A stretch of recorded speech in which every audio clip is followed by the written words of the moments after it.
Every time I go out, I have my bag searched. Any evidence of protests could give the security forces another excuse to arrest me.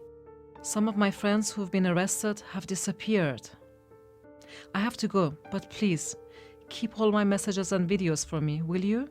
When freedom comes, I want to remember what hell we had to go through.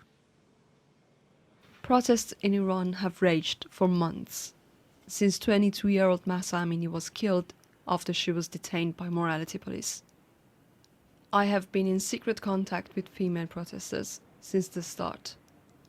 They create their diaries, send them to me, then they destroy them as they can't keep them. We identify each other discreetly by asking a simple question like, "What's the weather like today?" It's 9th of October, more than 3 weeks since the start of the protests. A photograph of a rubber bullet wound. It's 5 a.m. in Iran. She must have been up all night. They shot me.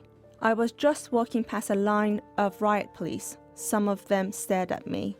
I asked if there was anything wrong. Then suddenly, one of them pointed the gun at me and fired. Can you actually believe it?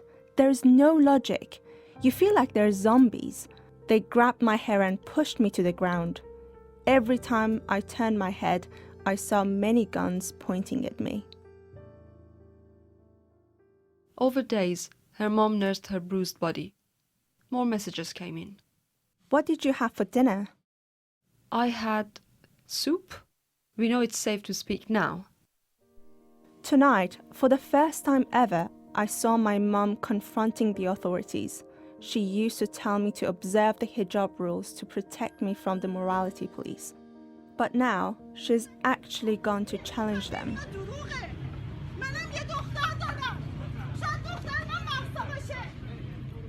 It's mid-October. Now 11 women across Iran are sending me their diaries, including Neda, who's texting me from Mashhad, a very religious city in northeast of Iran. Hello, what's the weather like? There is so much happening, Sabah. I'm drawing and writing what is happening, but you know it's not safe for me to keep a diary. Even my very conservative mother is changing because of these protests. Her and her friends study Quran in a religious group. They are horrified by seeing videos of police killing young people on social media. It's the first time she has ever openly criticized the regime. But still, I have to keep my protest a secret. It's the 27th of October. The crackdown on the school protests continues.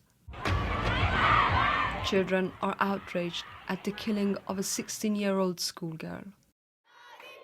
My niece is protesting in her high school, and she told me how the militia and headmistress have searched them and threatened them. Less than a month later, eyewitnesses in the Kurdish regions of Iran describe an ongoing massacre against protesters.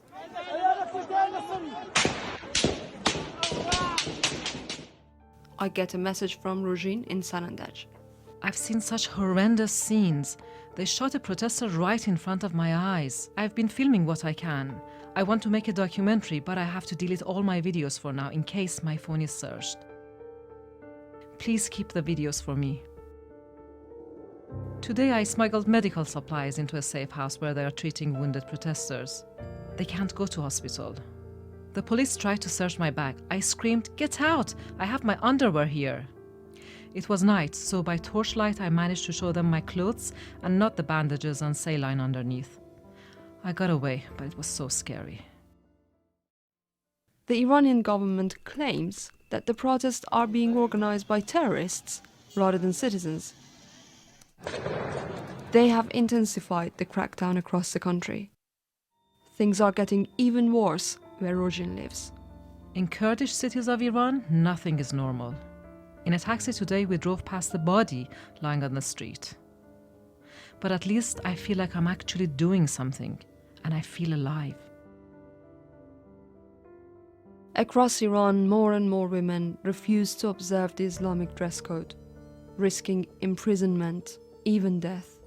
After being shot, Par had told me, "I can see the dawn of freedom, so I will keep fighting in one way or another." I try to contact her. Hi. What did you have for dinner? Hello. Hello? My messages are not delivered. I have heard nothing from her since.